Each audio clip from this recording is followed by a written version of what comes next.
كتاب الله دستوري وخير الخلق أسوتنا بسنته انجلى نوري لهدي الحق أرشدنا كتاب الله دستوري بسم الله الرحمن الرحيم প্রশ্ন আসছে তাকবীরে তাশরিক সম্পর্কিত।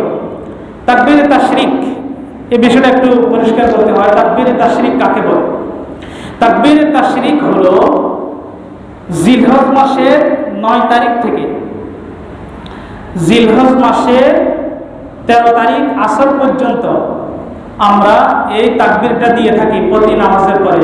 আল্লাহু আকবার আল্লাহু আকবার লা ইলাহা ইল্লাল্লাহু ওয়াল্লাহু আকবার ওয়া লিল্লাহিল হামদ। আমরা এই তাকবীরটা দিয়ে থাকি 5 ওয়াক্ত নামাজের পরে। এই তাকবীরে তাশরিক সাহাবায়ে কেরামের একটা জামাত, হাদিসের মাঝে আসছে, ইমাম নববী রাহমাতুল্লাহ আলাইহি লেখেন, সাহাবায়ে কেরামের একটি জামাত প্রতি নামাজের পরে 9 তারিখ থেকে নিয়ে 13 তারিখ আসর পর্যন্ত এই তাকবীরটা দিতেন। তাহলে এটা হাদিস দ্বারা প্রমাণিত হলো। কিন্তু এই তাকবীরটা দেওয়া যাবে মাত্র একবার। কতবার?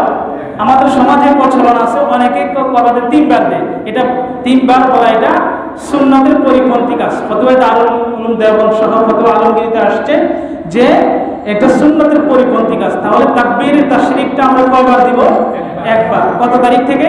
9 তারিখ ফজর থেকে নিয়ে 13 তারিখ আসর পর্যন্ত। সবার মুখস্থ আছে তো? বলেন আল্লাহু আকবার আল্লাহু আকবার লা ইলাহা ইল্লাল্লাহু আল্লাহু আকবার ওয়া লিল্লাহিল হামদ। লা ইলাহা ইল্লাল্লাহু আল্লাহু আকবার আল্লাহু আকবার।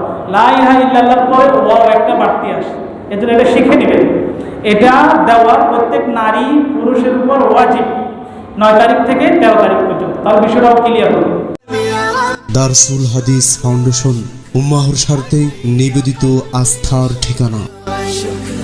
نورت دربي شكرا شكرا يا رب